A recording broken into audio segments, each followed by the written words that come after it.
إن الحمد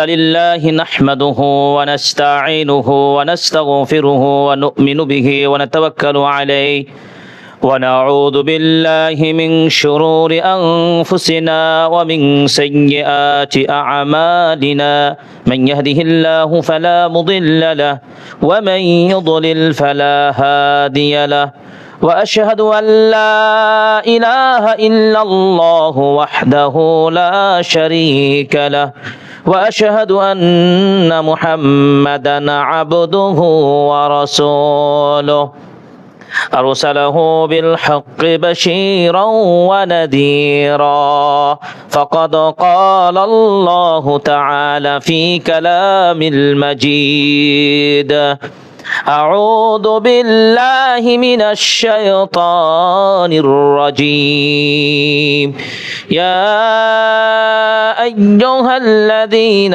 آمنوا اتقوا الله حق تقاته ولا تموتن إلا وأنتم مسلمون يا أيها الذين آمنوا اتقوا الله وقولوا قولا سديدا يصلح لكم أعمالكم ويغفر لكم ذنوبكم ومن يطع الله ورسوله فقد فاز فوزا عظيما أما بعد فإن خير الحديث كتاب الله وخير الهدي هدي محمد صلى الله عليه وسلم وشر الأمور محدثاتها وكل محدثة بدعة وكل بدعة ضلالة وكل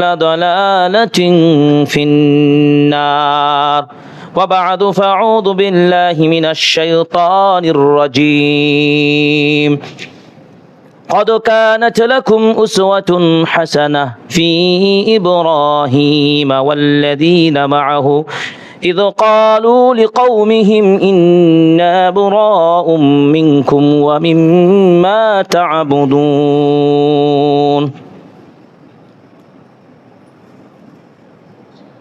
وعن ابن عمر رضي الله تعالى عنهما قال قال رسول الله صلى الله عليه وسلم من تشبه بقوم فهو منهم أو كما قال النبي صلى الله عليه وسلم প্রশংসা আদায় করছি একমাত্র আল্লাহ সুবহান ওয়া তাআলার জন্য যে রব্বুল আলামিন আমাদেরকে বিভিন্ন নিয়ামার মধ্যে সুস্থ রেখেছেন এবং বিভিন্ন ব্যস্ততার মাঝেও এখনো আমরা সুন্দরভাবে সময়গুলোকে উপভোগ করার সুযোগ পেয়েছি।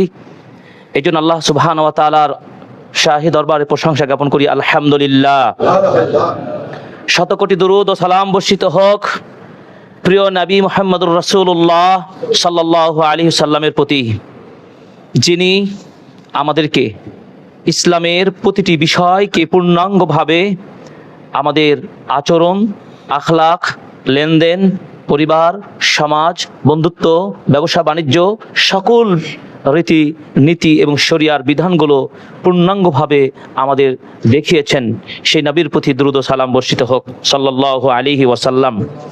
জুমার দিনের অনেক ফজিলত তাৎপর্য নিয়ে আমরা হাদিস শুনেছি। একটি হাদিস আপনাদের সামনে উপস্থাপন করে মূল আলোচনা।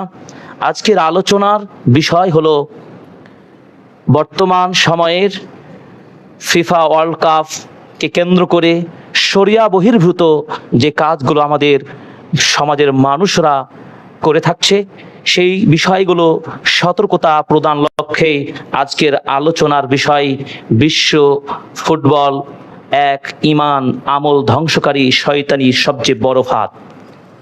আলোচনার বিষয়বস্তু উপস্থাপন করার পূর্বেই জুমার দিন একটি হাদিস আপনাদের স্মরণ করে দেব, যেই হাদিসটির ব্যাপারে মুহাক্কিকগণ পর্যন্ত বলেছেন আমাদের জানা ছিল না বা জানা নেই, এর চেয়ে বড় উত্তম এত বিশাল ফজিলতের হাদিস আছে বলে আর জানা নাই, এর চেয়ে বড় ফজিলত আমল কিছু হতে পারে না। তারাই বক্তব্য বলেই কথা স্বীকার করেছেন এর চেয়ে বড় ফজিলত আর কোন আমলে আছে। যে আমলটি শুনলে আমাদের প্রত্যেকের হৃদয়ে নাড়া দেবে এবং আগামী দিন আমার মনে হয় না হানজালা রাদিয়াল্লাহু তাআলা যায় মসজিদের জায়গা দিতে পারা যাবে। অন্তত পক্ষে এই হাদিসটির মেসেজ প্রতিটি ঘরে, অলিতে গলিতে, পরিবারে, বন্ধুদের মধ্যে শেয়ার করবেন। সেই হাদিসটির একটি অংশ রাসূল সাল্লাল্লাহু আলাইহি সাল্লাম বলছেন, কেউ সকাল সকাল গোসল করলো, প্রয়োজন পরিচ্ছন্ন পরিষ্কার পরিধান পরে, আতর বা ঘ্রাণ ব্যবহার করে সুন্দর করে মসজিদে আগে আগে আসলো, লাভটা কি? সে লাভটা শুধু বলবো। নবীজি বলছেন, সে প্রতিটি ধাপে ধাপে, তার বাড়ি থেকে মসজিদে আসার প্রতিটি ধাপে ধাপে 1 বছর, অর্থাৎ গত 1 বছরের পুরো বছরের সিয়াম এবং পুরো বছরের কিয়ামের সওয়াব তিনি পাবেন। সুবহানাল্লাহ। তার মানে বাড়ি থেকে আসতে মসজিদে পৌঁছতে কয়টা ধাপ তার প্রয়োজন হবে? অনেকগুলো ধাপের প্রয়োজন হবে। হেঁটে হেঁটে আসা, কেউ দূর থেকে আসবেন সেটি ভিন্ন বিষয়, কিন্তু একটা পাড়া মহল্লা মিলিত একটা জামে মসজিদ, সেখানে তার হেঁটে হেঁটে আসবেন। এই হেঁটে হেঁটে আসার যতগুলো ধাপ তার ফেলা হবে, প্রতিটি ধাপে পুরো 1 বছরের সিয়াম এবং কিয়ামের মর্যাদা তিনি পেয়ে যাবেন। সুবহানাল্লাহ। আমরা তো হাদিসে পড়েছি, প্রথমে যিনি আসবেন একটা উটের কুরবানি সওয়াব পাবে, এগুলো তো আছেই, কিন্তু এই হাদিসটি আপনি বলুন, আপনি চিন্তা করুন যে কত বড় সওয়াবের কাজ। তার জুমার দিনে আমাদের পরিকল্পনা থাকবে সবার আগে, আমার আজকের মূল ভীষণ হবে সবার আগে আমি মসজিদে জুমার সালাত আদায়ের জন্য প্রস্তুতি নিয়ে মসজিদে গমন করা। আল্লাহ তাআলা আমাদের তৌফিক দান করুন, আমিন। এরপরে এসে কোনো কথা বলবেন না, কোনো অহেতুক অপ্রয়োজনীয় কথার সাথে না জড়িয়ে যতদূর সম্ভব মসজিদের ইমামের কাছাকাছি বসার ফজিলত রয়েছে। প্রথম কাতারে তো ফজিলত আছে, ইমামের পাশে বসার একটি বিশাল সওয়াব রয়েছে। ফেরেশতাগণ তাদের খাতায় লিপিবদ্ধ করতে থাকেন এই সব শ্রেণীর ব্যক্তিদের যারা আগে আগে আসেন। এরপর ইমাম সাহেব যখন খুতবা শেষ শুরু করেন, তারাও খাতার দফতরটা বন্ধ করে দেন, তারাও বক্তব্য শোনেন। সুবহানাল্লাহ। পৃথিবীতে আর কোনো সেমিনার, আর কোনো দার্স, আর কোনো জায়গায় এত মর্যাদার কথা বলা হয়েছে আমার জানা নেই। আল্লাহু আকবার। আল্লাহ তাআলা আমাদের তৌফিক দান করুন, আমিন।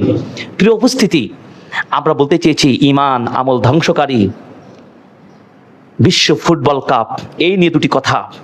এই কথাগুলো এই জন্যই আমরা বলতে চাই, এগুলো স্মরণ করে দেওয়া উদ্দেশ্য নয়, যেহেতু আমাদের সমাজের সন্তান, কিশোর, যুবক, তরুণ তরুণী, বয়োজ্যেষ্ঠ, মুরব্বী, নারী, শিশু সর্বস্তরের সকলেই আজকে ব্যাপক হারে পরিচিত রয়েছে। 2026 ফিফা ওয়ার্ল্ড কাপ শুরু হয়েছে গতকাল 11 জুন 2026। এই সূচনা অনুষ্ঠানকে ঘিরে শুধু বাংলাদেশ নয়, বিশ্বের বহু দেশে নানা বর্ণাঢ্য তাদের আয়োজনে এই খেলার সূচনা করেছে। আসলে কি এই খেলা শরিয়া সম্মত? যদি শরিয়া সম্মত হয়, এর পিছনে দলিল থাকতে হবে। এই খেলার কোনো সমর্থনে একটি হাদিসও নেই।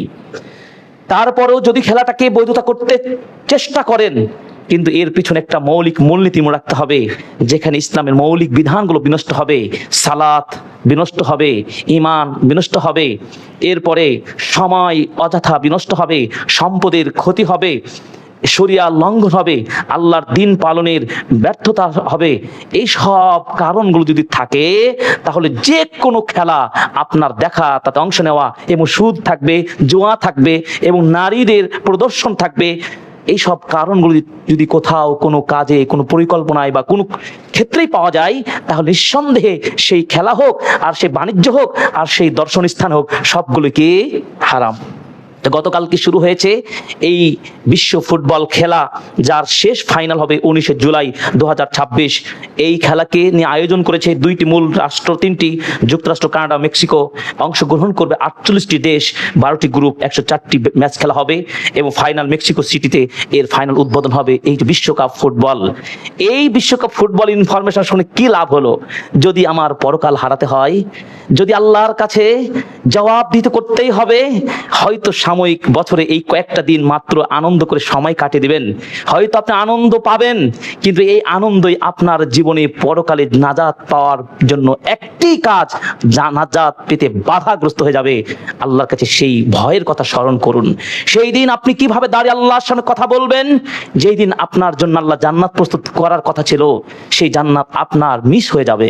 অথচ আল্লাহ রাব্বুল আলামিন বলেছেন, আমার তো মুমিন সালেহ বান্দাদের জন্যই আমি জান্নাত প্রস্তুত করেছি, আ'তাদতু লিইবাদিয়াস সালিহিন, আমার সৎ বান্দাদের জন্য জান্নাত প্রস্তুত করেছি, যেই জান্নাত এত সুসজ্জিত, এত চমৎকার, এত বর্ণাঢ্য, এত নিয়ামতে ভরপুর, যা কোনো কল্পনা করতে পারবে না কোনো হৃদয়, চোখ কোনোদিন দেখে নাই এবং আপনার কর্ণ কোনোদিন শ্রবণ করে নাই, এত নিয়ামতপূর্ণ জান্নাত।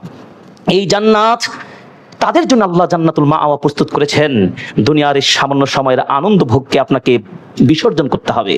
এই যে রব্বে কারীম বলেছেন, ওয়া আম্মা মান খাফা মাকাম রাব্বিহি ওয়া নাহান নাফসা আনিল হাওয়া ফা ইন্নাল জান্নাতা হিয়াল মাআওয়া।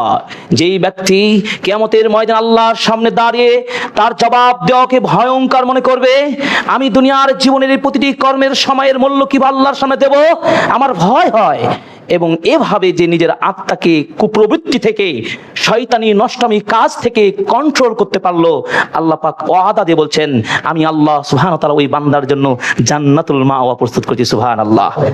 দেখুন, এই জন্য আপনাদেরকে একটি হাদিস শ্রবণ করতে চাই।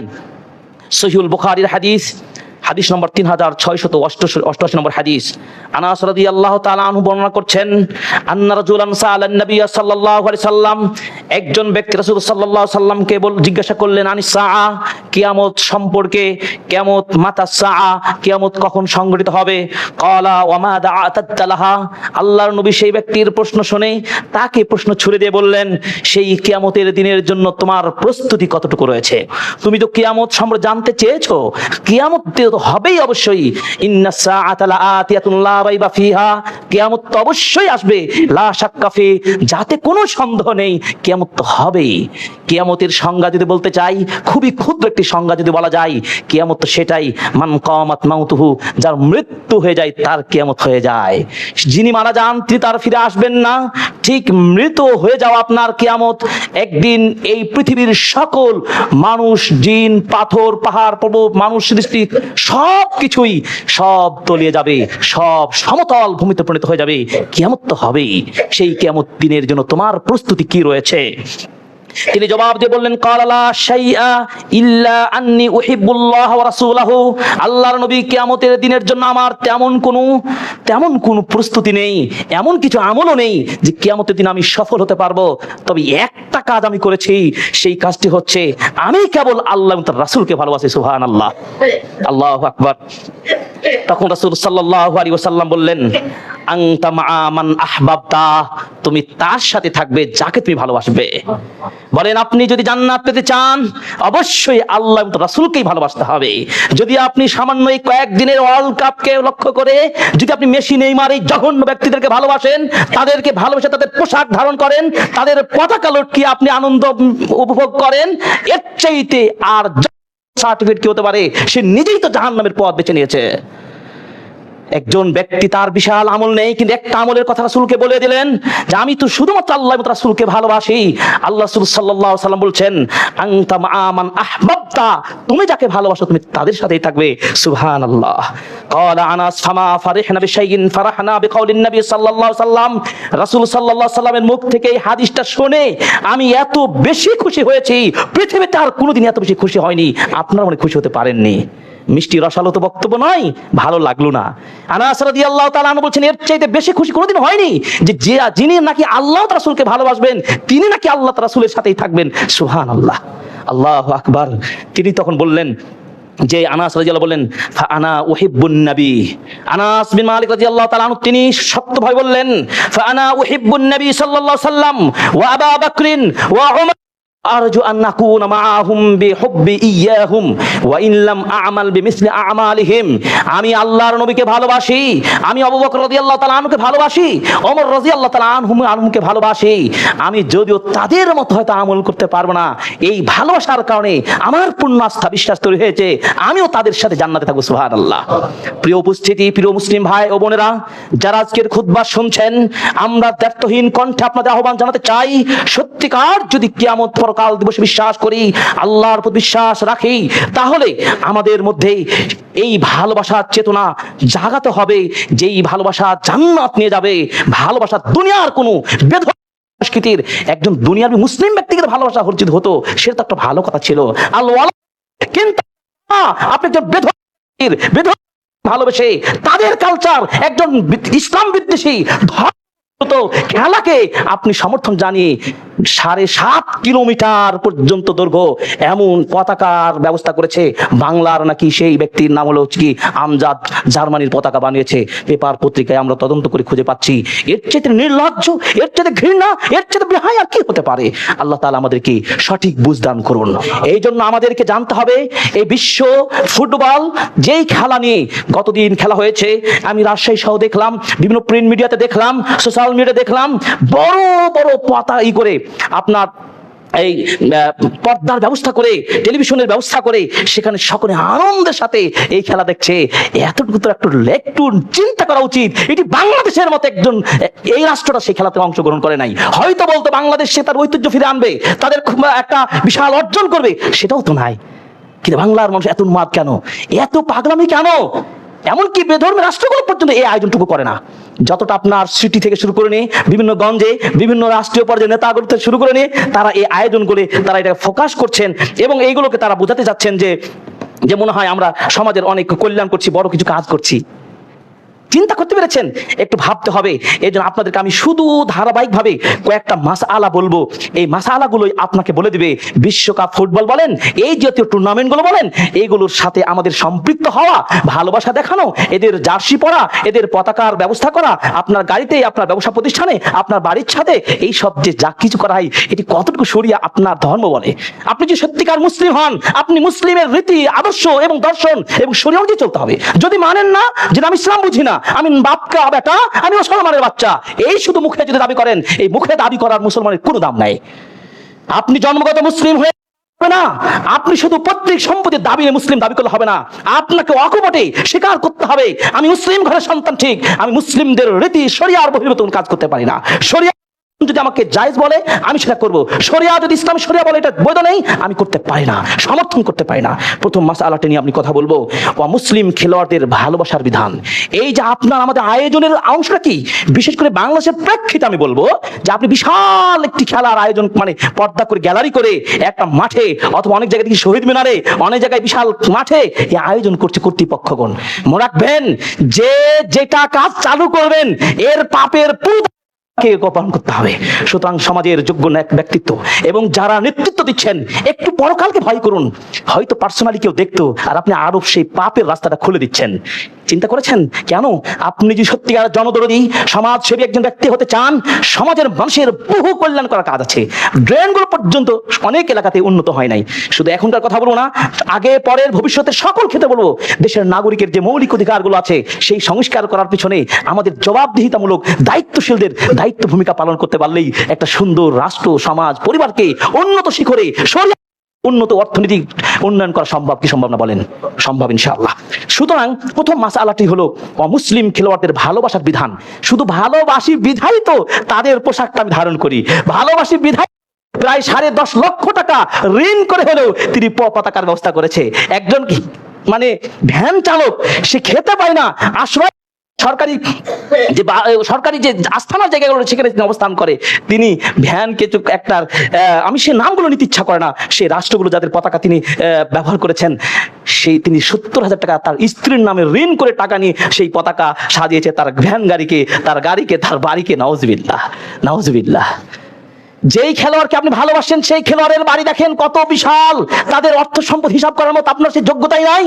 তার বাড়ি কোথায় আর আপনি কোথায়? বাংলাদেশের একজন অজপুর গ্রামের একজন ভ্যান চালক, আপনি তার ভালোবাসা দেখার জন্য ঋণ করে খেলা মানে মানে একেবারে তিরুপল আর খেয়ার কুটাতে বাড়ি বানানো, আপনার খাবার একবেলা নাই, আর আপনি করছেন ওই মানে অমুসলিম ব্যক্তির তার ভালোবাসা আপনি দেখা যাচ্ছেন।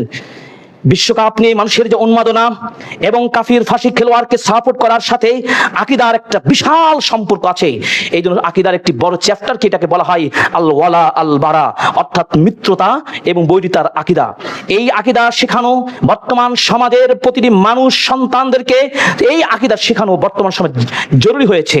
এই আল ওয়ালা এবং বারা সম্পর্কে জ্ঞান না থাকার কারণে আমাদের বহু মানুষ, এমনকি আমাদের কোমলমতি সন্তানরা, তরুণ যুবক যুবতীরা তাদের ঈমান ইমানকে হারিয়ে ফেলেছে, তারা এমন গোষ্ঠীর লোকদেরকে ভালোবাসছে যারা কওমে লূতের নিকৃষ্ট কাজকে সমর্থন করে এবং তারা সেটা বৈধ মনে করে। এইসব নষ্ট ধর্ম এবং সমাজ বিদ্বেষ, সমাজ বিরোধী এবং যেটা সংস্কৃতির বিরোধী এমন কাজ যারা করে এবং শরিয়া বহির্ভূত আছেই, তাদেরকে ভালোবাসে। এভাবে এই ধর্মের এই আকীদার বিষয়গুলো না জানার কারণে অনেকে কাফের হয়ে যাচ্ছে, অনেকে মুরতাদ হয়ে যাচ্ছে। অতএব এই জন্য আমাদেরকে জানতে হবে অমুসলিমদেরকে ভালোবাসার স্তরটা কোন ধরনের হতে পারে, সত্যি ভালোবাসা যায় কি যায় না। এর তিনটা উলামাগণ বলেছেন। আমি প্রত্যেকটা কথা কিবারুল উলামাদের ফতোয়ার আলোকে শুধু বলার চেষ্টা করব। অমুসলিমদেরকে ভালোবাসার বিধান হলো তিনটা। এক, অমুসলিমদের ধর্মের কারণে তাদেরকে ভালোবাসা। এই ভালোবাসা যদি কেউ করে যে সেটা তারা ইহুদি অথবা খ্রিস্টান, আমি তাদের ধর্মটাকে ভালোবাসি, তার ধর্মটাকে লালন করি, আমাকে ভালো লাগে। যদি মুসলিম এই চিন্তা নিয়ে যদি ভালোবাসেন, তাহলে ফতোয়ায় বলছে এই ভালোবাসা পোষণ করলে সেই ব্যক্তি কাফের হয়ে যাবে, নাউজুবিল্লাহ। দুই নম্বর, মুহাব্বাত তাবিইয়া, স্বভাবজাত ভালোবাসা। যেমন বাবা তার সন্তানকে স্বভাবগতভাবেই ভালোবাসে, একজন শিক্ষক তার ছাত্রকে স্বভাবজাতই ভালোবাসে, একজন মুরব্বী ব্যক্তিকে, একজন সামাজিক একজন সম্মানিত ব্যক্তি হিসেবে তিনি তাকে ভালোবাসেন, তিনি আবার শিশুটাকে ভালোবাসেন। এটা কি? এই স্বভাবগত ভালোবাসা। এই স্বভাবগত ভালোবাসা যেমন আমাদের প্রিয় নবী, তিনি তার চাচা আবু তালেব ভিন্ন ধর্ম হওয়ার পরেও চাচা হিসাবে তার প্রতি ভালোবাসা ছিল। স্বয়ং এই ভালোবাসা যদি থাকে, একটা সাধারণ বিষয় ভাবে, স্পেশাল কোনো বিশেষায়িত ভাবে ভালোবাসা না হয়, তাহলে এই ভালোবাসা বৈধ, একটা সাধারণ সেন্স থেকে। তিন নম্বর, ধর্মের কারণেও ভালোবাসা নয়, আবার আপনার হৃদয় উদ্রেক সৃষ্টি হয়েছে, এই ভালোবাসাও নয়, বরং এই ভালোবাসা দুনিয়াবি কোনো স্বার্থে যদি হয়ে থাকে। আপনার স্বভাবগত ভালোবাসা নয়, ধর্মীয় কারণে নয়, কিন্তু ভালোবাসাটা যদি হয়ে থাকে দুনিয়াবি কোনো কারণে যে ভালোবাসা থাকে, তাহলে এই ভালোবাসা হবে সম্পূর্ণ কি হারাম।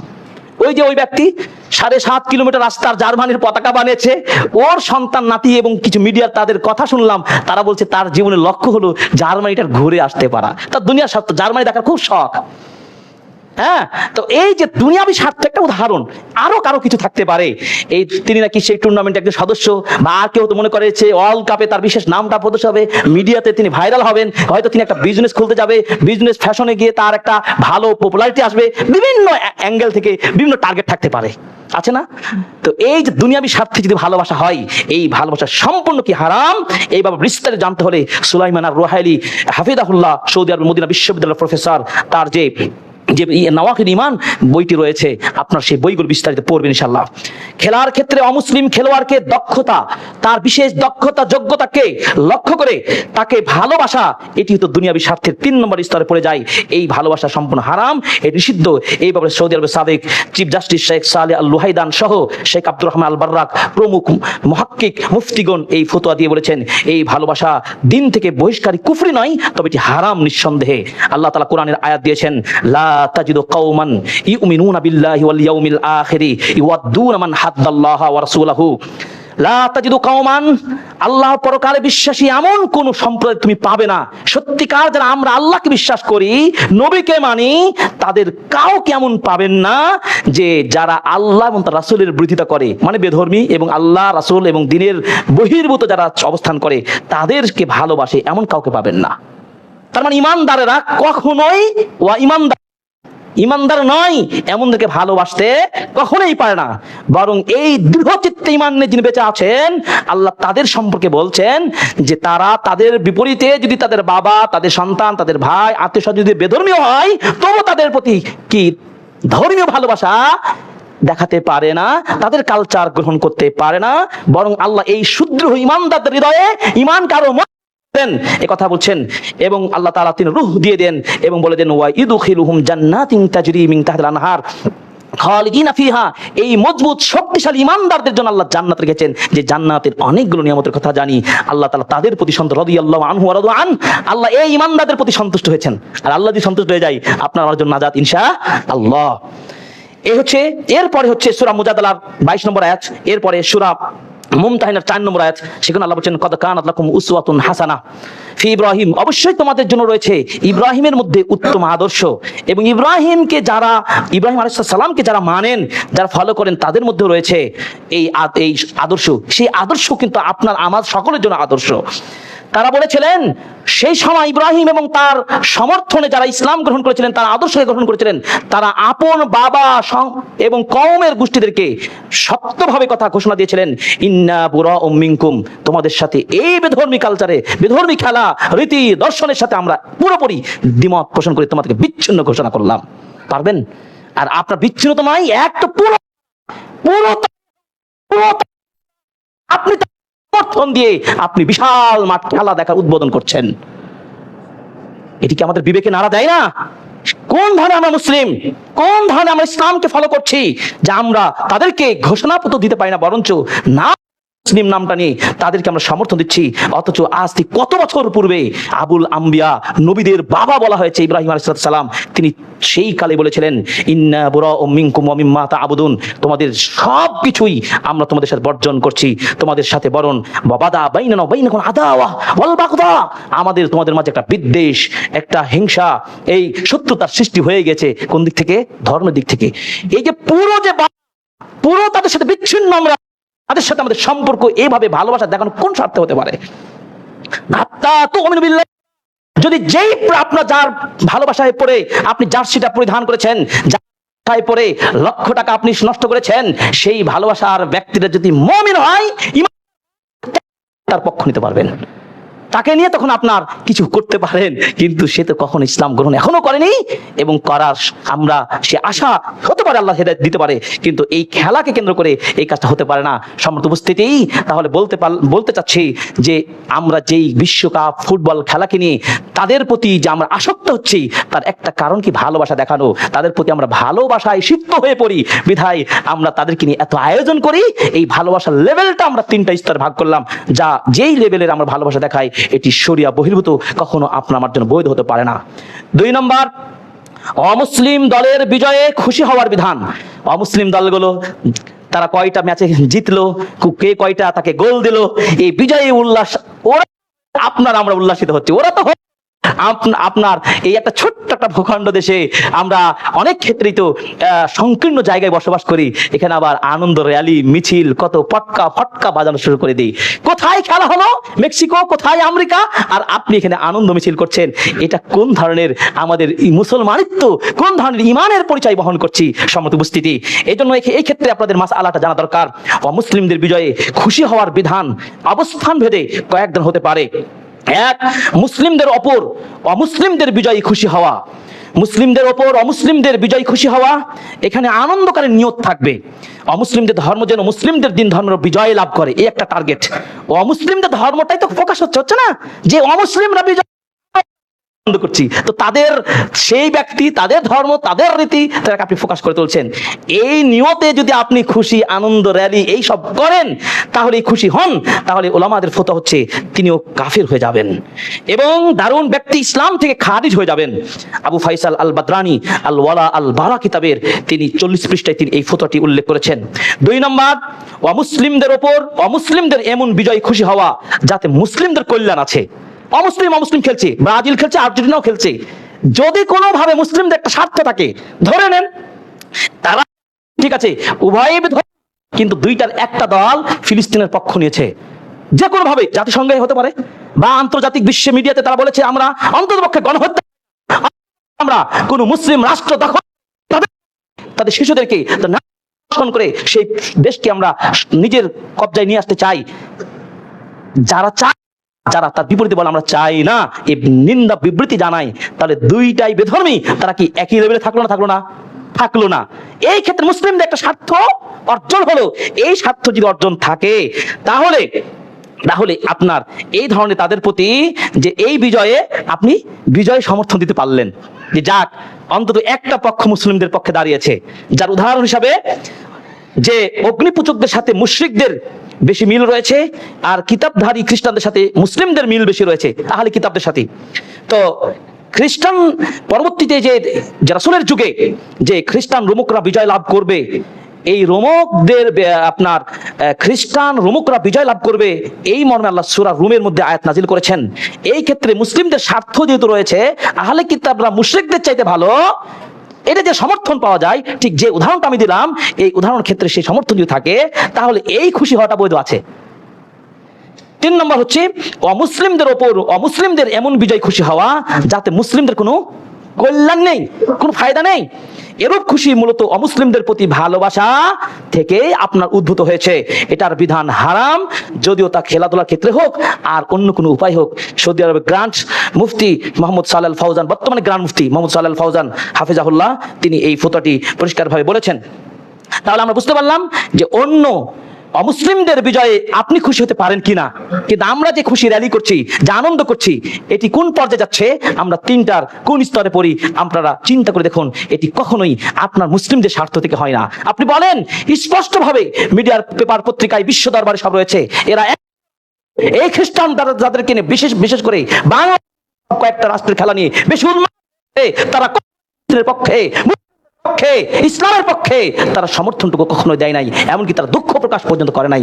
আপনি তার খেলা নিয়ে এত উন্মাদ হওয়ার কোন স্বার্থে করেন? আপনি মুসলিম আছেন না নাই একটু তদন্ত করে আপনি খুতবাটা শুনেন, আপনি বুঝবেন আপনার অবস্থানটা। আপনাকে আমি আপনি হয়েছেন কিনা, আপনি অমুসলিমদের আকীদা ধারণ করেছেন কিনা, আপনি তদন্ত করেন, পড়াশোনা করেন, আপনার অবস্থান খুঁজে পাবেন।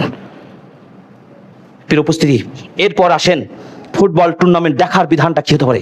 বিশ্বব্যাপী এই ফুটবল খেলা দেখবেন, এর দেখার বিধান কি? এই ফতোয়াও ফুটবল আধুনিক সময়ের একটি জনপ্রিয় খেলা, যেটি আমরা দেখে লক্ষ্য করছি। এই খেলাকে কেন্দ্র করে বিভিন্ন টুর্নামেন্টের আয়োজন হচ্ছে, প্রচুর মানুষ এসব টুর্নামেন্টে খেলা দেখে। শরীয়র দৃষ্টিকোণ থেকে ফুটবল দেখা যাবে কি যাবে না, এ ব্যাপারে ওলামাদের বেশ কিছু বক্তব্য আছে, এবং এই বক্তব্যগুলোর 2টি মত বিশেষ করে আমাদের মধ্যে পাওয়া যায়। 1 নম্বর মত হচ্ছে ফুটবল টুর্নামেন্ট দেখা বিলকুল হারাম। ওলামাদের মধ্যে একটা মত কি, বিলকুল মানে পুরোটা হারাম। খেলোয়াড়রা সেটা মুসলিম হোক অথবা অমুসলিম হোক, ফুটবল টুর্নামেন্ট দেখা জায়েজ নয়। এই মত ব্যক্ত করেছেন সৌদি আরবের স্থায়ী ফতোয়া কমিটির সদস্য এবং আলেম শেখ আব্দুর রহমান বিন নাসির আল বাররাক হাফিজাহুল্লাহ, শেখ সালেহ আল উসাইমি সহ অন্যান্য মুফতিগণ। এবং তারা ফতোয়ায় যে কথা বলেছেন যে কোনো পুরস্কারের বিনিময়ে ফুটবল ম্যাচ দেখা হারাম, কারণ এটা এক ধরনের কি জুয়া। তো এই যে হচ্ছে, এখানে কি জুয়া নাই? তারা তো লিগালি করছে। আমি আরো 15টা পয়েন্ট বলবো।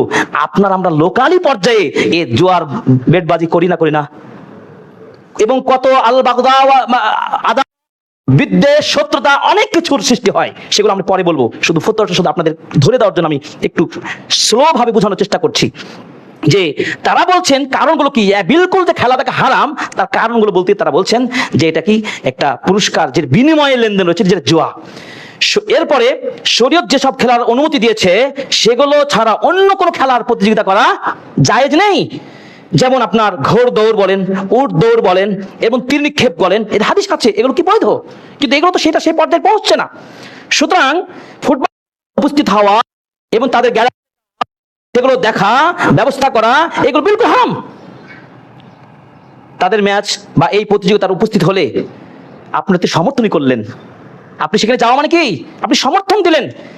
এরপরে এই খেলা দেখতে গিয়ে আপনার কি হচ্ছে, ওয়াজিব সালাত ছুটে যায়।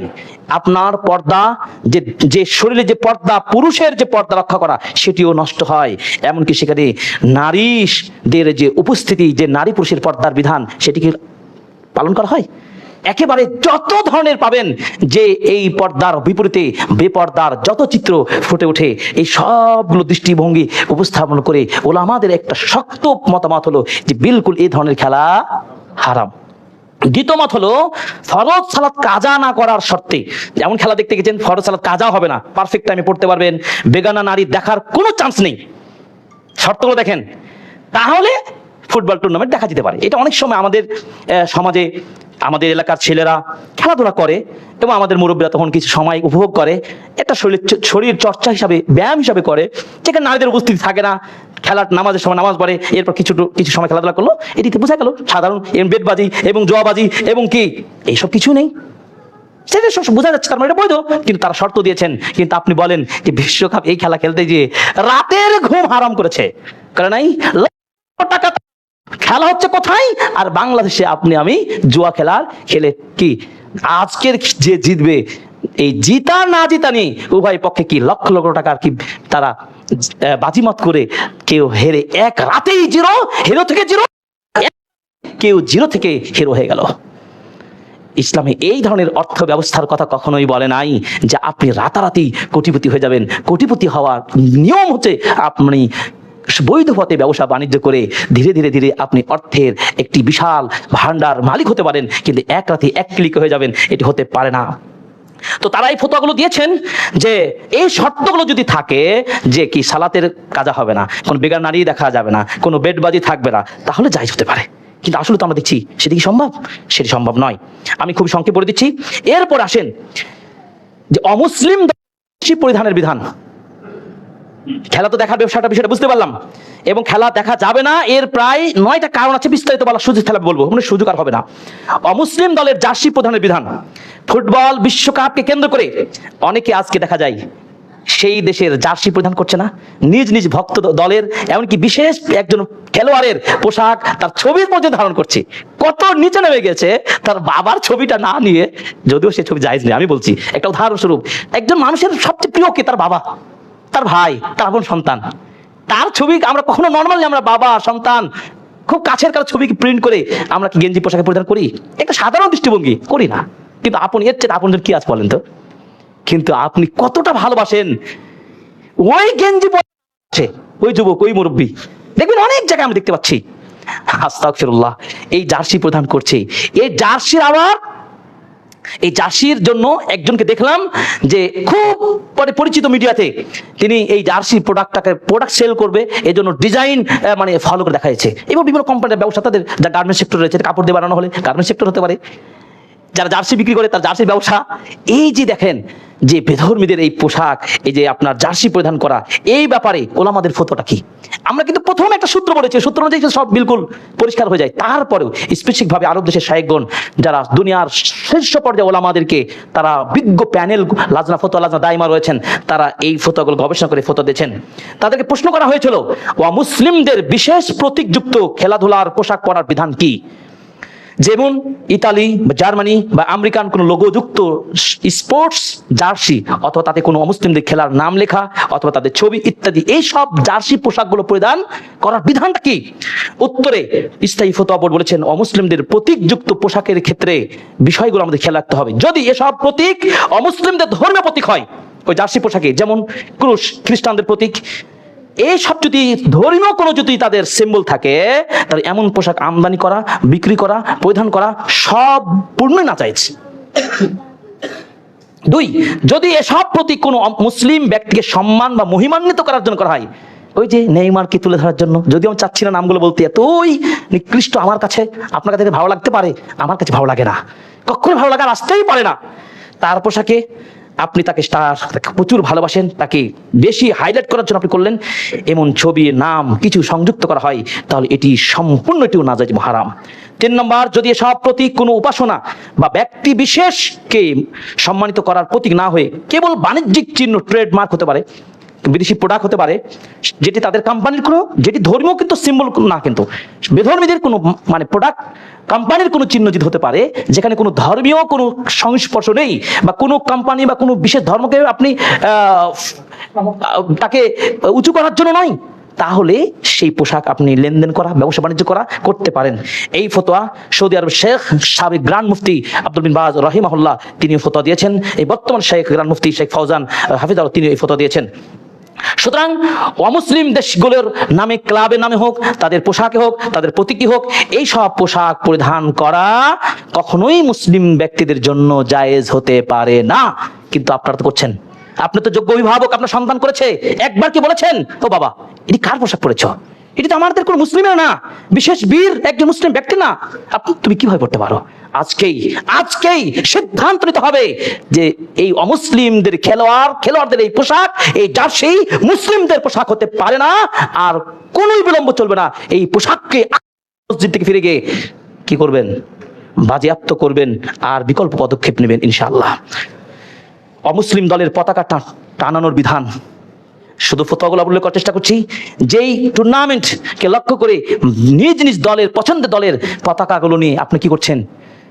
বাড়িতে, ছাদে, রাস্তায় আপনি ব্যবহার করছেন, এমনকি নিজস্ব গাড়িতে ব্যানার হিসেবে ব্যবহার করছেন।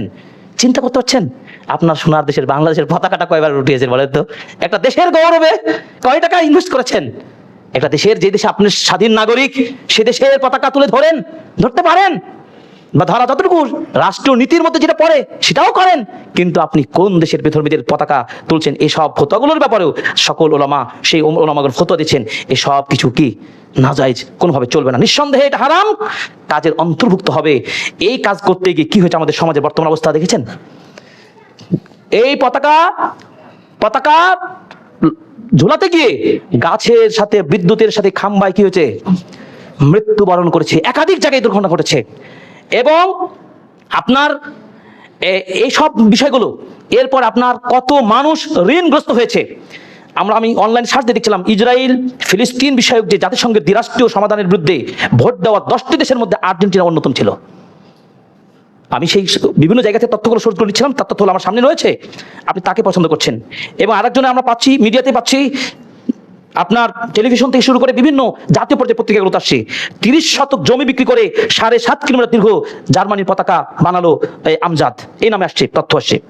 এরপরে আপনার প্রিয় দল পতাকা টাঙ্গাতে গিয়ে বিদ্যুতে মৃত্যুবরণ করে এক যুবকের।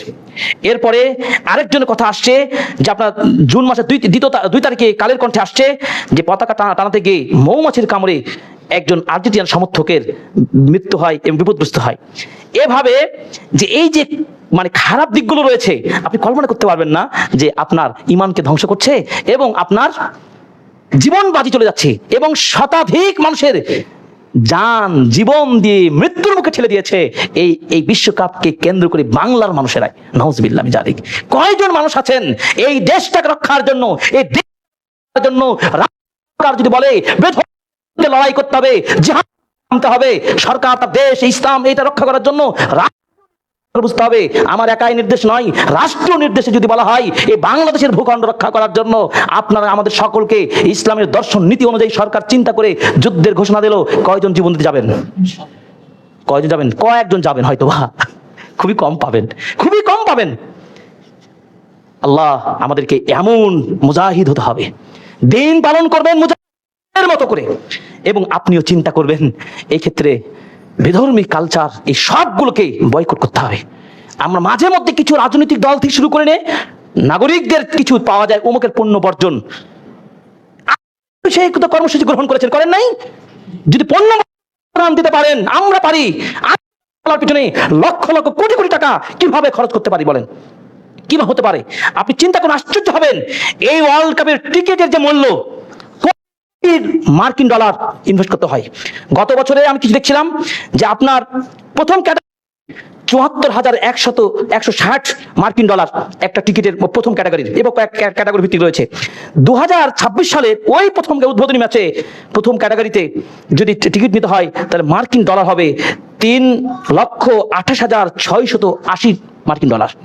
এভাবে অনেক তথ্য রয়েছে, আপনি চিন্তা করতে পারেন এইভাবে আর্থিকভাবে ক্ষতিগ্রস্ত হচ্ছে আমরা, এভাবে গোটা বিশ্বটাকে ধ্বংস করে দিচ্ছে। কিয়ামতের ঠিক আমরা শেষ জামানায় রয়েছি। প্রিয় ভাইরা, ঈমানটা আমরা নষ্ট করতে চাই না। এবার এসে খুবই সংক্ষিপ্ত বলে সর্বশেষ আমার বক্তব্য হচ্ছে, বিশ্বকাপ ফুটবল ঈমান, সময় এবং সমাজের উপর যে পূর্ণ নেতিবাচক প্রভাব ফেলে, শুধু পয়েন্ট আপ করছে। এক, এই বিশ্বকাপ ফুটবল দেখতে গিয়ে আপনার সালাতের প্রতি উদাসীনতা হয় কি হয় না? সালাত ছুটে যায়, সালাতের চিন্তাই নাই। হয়তো আপনি বাড়িতে পড়বেন মনে করছেন, নো, এই কাজে সালাত আপনি বিলম্ব করবেন, বাড়িতে পড়ে নেবেন, এই সালাত হতে পারে না। অনেক কথা আছে, সেই দলিল আপনাদের জানা রয়েছে। ফাওয়াইলুল লিল মুসাল্লিন আল্লাযীনা হুম আন সালাতিহিম সাহুন, ওয়াইল জাহান্নাম, যারা সালাতে উদাসীনতা দেখায়। আপনি খেলাকে বললেন কাজ আছে, খেলা আছে আমার, নামাজ আছে পরে, এই স্লোগান দেওয়ার সুযোগ আছে মুসলমানের? এক, এইভাবে আপনাদের সালাত নষ্ট হয়ে যাচ্ছে। দুই, আল্লাহ স্মরণ থেকে আপনি পুরো কি আনন্দ, কি পতাকা দর্শন, কি ঝনঝনি মাইকের আওয়াজ ইত্যাদি, আল্লাহ মাফ করুক। অথচ আল্লাহ তাআলা বলছেন, ইয়া আইয়ুহাল্লাযীনা আমানু লা তুলহিকুম আমওয়ালুকুম ওয়ালা আওলাদুকুম আন যিকরিল্লাহ, হে পৃথিবীর মানুষ, সেই ইমানদাররা সাবধান হও, ধন সম্পদ সন্তান সন্ততি এইসব তোমাদেরকে যেন আল্লাহর জিকির থেকে গাফেল না রাখে। যখন কেউ খেলা দেখে, টুর্নামেন্ট দেখে, তখন কারো আল্লাহর কথা মনে থাকে? সে যেন কোন তাকে আর খুঁজে পাবেন না। নাউজুবিল্লাহ। এরপরে মূল্যবান সময়ের অপচয়। এই সময় কাটা যে কত দামি, এই সময়ের মূল্য যদি বুঝতাম, সালাফরা যেভাবে সময়ের মূল্য বুঝেছেন, আমরা যদি বুঝতাম, তাহলে বাংলাদেশ অন্তত পক্ষে মনে করি অর্থনৈতিকভাবে এত পিছিয়ে থাকতো না, এত পিছিয়ে থাকতো না। যদি আমরা সালাফদের মতো করে যে সময় কাজে লাগাতাম, যেমন একদিকে মজবুত ইমানদার হতাম, সুন্দর পরিবার, সমাজ, অর্থনৈতিকভাবে আমরা আরো উন্নত পর্যায়ে পৌঁছাতে পারতাম। অথচ নবী বলছেন নি'মাতানি মাগবুনুন ফীহিমা কাসীরুম মিনান নাস আস-সিহহা ওয়াল ফারাগ। এই দুই নিয়ামতের মধ্যে বিপদে রয়েছে। নিয়ামত একটা সুস্থতা এবং অবসর। অথচ রাসূল সাল্লাল্লাহু আলাইহি ওয়াসাল্লাম বললেন 5টা বিষয় আসার আগে 5টা বিষয়কে মূল্যায়ন করতে বলেছেন, আর আপনি কি করছেন?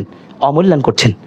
হ্যাঁ, মৃত্যু আসার আগে আপনার জীবনটাকে মূল্যায়ন করতে বলা হয়েছে, গরিব হয়ে যাওয়ার আগে আপনার সচ্ছলতাকে মূল্যায়ন করতে বলা হয়েছে, অসুস্থ হয়ে যাওয়ার আগে সুস্থতাকে মূল্যায়ন করতে বলা হয়েছে, যৌবন চলে যাওয়ার আগে যৌবনকে মূল্যায়ন করতে বলা হয়েছে, সময় চলে যাওয়ার আগে সময়কে মূল্যায়ন করতে বলা হয়েছে। আপনার আমার এই ধরনের খেলা দেখতে গিয়ে কত সময় নষ্ট করেছেন। আপনি রাত জেগে খেলা দেখেছেন, অফিসে গিয়ে চোখ ঢুলঢুল করছেন, কাজের গতি আপনি নষ্ট করছেন, এবং আপনি অলস হয়ে আপনার গুরুত্বপূর্ণ ফাইলগুলো অকেজ অবস্থায় পড়ে থাকছে। কত মানুষের ক্ষতি করছেন। আপনি হতে পারেন একজন সচিব, হতে পারেন একজন বড় মিনিস্টার, বিভিন্ন কারণ হতে পারে। 4 নম্বর হচ্ছে অপচয় ও বিলাসিতার প্রতিযোগিতা সৃষ্টি হচ্ছে। বিশাল পতাকা বানানো, দামি জার্সি, সাজসজ্জা, অপ্রয়োজনীয় উৎসব, আনন্দ, বিনোদনের ব্যবস্থা করে এগুলো। অথচ আল্লাহ তাআলা বলেছেন ওয়ালা তুসরিফু ইন্নাহু লা ইউহিব্বুল মুসরিফিন। অপচয় করেন, আল্লাহ অপচয়কে ভালোবাসেন না। 5 নম্বর জুয়া ও বাজির খেলা, এটা করে আপনি ঈমান ধ্বংস করে দিচ্ছেন। অথচ জুয়া, ইন্নামাল খামরু ওয়াল মাইসির, এগুলো আল্লাহ তাআলা বলছেন সব হারাম করে দিয়েছেন। সূরাতুল মাইদায় আর সূরা আনআম সহ পাবেন। এরপরে গালিগালাজ, অশ্লীল ভাষা প্রয়োগ করে দ্বন্দ্ব ভাষা সৃষ্টি না, দোকানে, চায়ের দোকানে, আপনার খেলার মাঠে দ্বন্দ্ব, অযাচিত অমার্জিত কথাবার্তা বলে ফাসাদ সৃষ্টি হচ্ছে। অথচ সেবাবুল মুসলিকে ফুসুকুন, একই ভাই একজন মুসলিম আরেক মুসলিম ভাইকে তার খেলা নিয়ে আপনি গালিগালাজ করে গন্ডগোল ফাসাদ সৃষ্টি করছেন, হচ্ছে না? অথচ একজন মুসলিম আরেক মুসলিমকে গালি দেওয়া কি ফুসুক ফাসিকি কাজ। 7 নম্বর ঝগড়া বিবাদ, সম্পর্কে অবনতি ঘটছে। তারপরে 8 নম্বর অন্ধভক্তি ও অযৌক্তিক পক্ষপাতিত্ব, কোনো যৌক্তিকতা নেই। কিসের পক্ষ আপনি নেবেন, আর জার্সি নেবেন, আর মুখে নেবেন, নাউজুবিল্লাহ, এগুলো চলবে না। 9 নম্বর অশ্লীলতা এবং হারাম দৃশ্য এতই ভাবে প্রদর্শিত হচ্ছে যা আমাদের সমাজকে এবং পরিবেশকে কলুষিত করে নষ্ট করে ফেলেছে। রাত জাগা, স্বাস্থ্যহানি হচ্ছে। 11 নম্বর শিক্ষা কর্মজীবনে ব্যাপক ক্ষতি। 12 নম্বর পারিবারিক দায়িত্বে অবহেলা। রাত জেগে যখন খেলাধুলা করবে তখন পারিবারিক কি বাজারঘাট করার বিষয়ে চিন্তায় থাকে না। হ্যাঁ, সামাজিক ফিতনা চলছে। 13 নম্বর 14 নম্বর অহংকার, আত্মপ্রকাশ। যদি কোনোভাবে তার পক্ষে দল জিতে যায়, ওকে আর কন্ট্রোল করতে আর খেয়েও পারে না। এই যে শুরু হয়। এবং সর্বশেষ আখিরাতের চেয়ে দুনিয়াকে আমরা বেশি গুরুত্ব দিয়েছি। বাল তুসিরুনাল হায়াতাদ দুনিয়া ওয়াল আখিরাতু খায়রুন ওয়া আবকা। সর্বশেষ আল্লাহ তাআলা আমাদেরকে এই ঈমান ধ্বংসকারী শয়তানি ফাঁদ বিশ্বকাপ ফুটবল থেকে আমাদের সমাজকে, আমাকে, আপনাকে হেফাজত করুন, আমিন। বারাকাল্লাহু লানা ওয়া লাকুম ফিল আরদি ওয়া নাফা'না ওয়া ইয়্যাকুম ইন্নাহু তাআলা মালিকুর রাউফুর রহিম। ইন্নাল হামদুলিল্লাহি ওয়াহদা ওয়াসসালাতু ওয়াসসালামু আলা রাসূলিল্লাহ ওয়া আলা আলিহি ওয়া সাহবিহি ওয়া মাওলা মা বাদ। ইয়া আইয়ুহাল্লাযীনা আমানু সাল্লু আলাইহি ওয়া সাল্লিমু তাসলিমা। আল্লাহুম্মা সাল্লি আলা মুহাম্মাদ ওয়া আলা আলি মুহাম্মাদ কামা সাল্লাইতা আলা ইব্রাহিম ওয়া আলা আলি ইব্রাহিম ইন্নাকা হামিদুম মাজিদ। আল্লাহুম্মা বারিক আলা মুহাম্মাদ ওয়া আলা আলি মুহাম্মাদ কামা বারাকতা আলা ইব্রাহিম ওয়া আলা আলি ইব্রাহিম ইন্নাকা হামিদুম মাজিদ। রব্বানা আতিনা ফিদ দুনিয়া হাসানা ওয়া ফিল আখিরাতি হাসানা ওয়া কিনা আযাবান নার। রাব্বিরহামহুমা কামা রাব্বায়ানি সাগীরা। ইয়া মুসাররিফাল কুলুব সাররিফ কুলুবানা তাআতিক। ইয়া মুকাল্লিবাল কুলুব সাব্বিত আলা দীনিক। রব্বানা লা তুযিগ কুলুবানা বা'দা ইয হাদাইতানা ওয়া হাব লানা মিন লাদুনকা রাহমাতান ইন্নাকা আনতাল ওয়াহ্হাব। রব্বানা আতিনা ফিদ দুনিয়া হাসানা ওয়া ফিল আখিরাতি হাসানা ওয়া কিনা আযাবান নার। রাব্বিরহামহুমা কামা রাব্বায়ানি সাগীরা। রাব্বিরহামহুমা কামা রাব্বায়ানি সাগীরা। আল্লাহ আমাদের ক্ষমা করুন, আমিন। আল্লাহ আমাদের ভুল ত্রুটিগুলো ক্ষমা করুন, আমিন। হে আল্লাহ আমাদের সকলের মধ্যে ঈমানের চেতনা জাগরণ তৈরি করুন, আমিন। হে আল্লাহ আমাদের মৃত বাবা মাকে ক্ষমা করুন, আমিন। হে আল্লাহ বাংলাদেশকে বৈদেশিক যে ষড়যন্ত্র রক্ষা করুন, আমিন। বিশেষ করে ভারতের মুসলিমদের প্রতি যে নির্যাতন চালিয়েছে হিন্দুরা, উগ্রবাদী হিন্দুরা, আল্লাহ তাদেরকে উপযুক্ত শাস্তির ব্যবস্থা করে মুসলিমদের হেফাজত করুন, আমিন। তারা পুশিন যে ব্যবস্থা শুরু করেছে, ভারত বাংলাদেশের বর্ডারগুলোকে যে ঝুঁকির মধ্যে রেখেছে, আল্লাহ মুসলিমদের আর শক্তিকে ঈমানকে আরো মজবুত করুন, আমিন। আল্লাহ তাআলা আমাদের শক্তি ঈমানকে বাড়িয়ে আমিন। রব্বানা তাকাব্বাল মিন্না ইন্নাকা আনতাস সামিউল আলিম ওয়া তুব আলাইনা ইন্নাকা তাওয়াবুর রহিম। সুবহানা রাব্বিকা রাব্বিল ইজ্জাতি আম্মা ইয়াসিফুন ওয়া সালামুন আলাল মুরসালিন ওয়া আলহামদুলিল্লাহি রাব্বিল আলামিন। আমিন আমিন। কুমু লিস-সালাহ।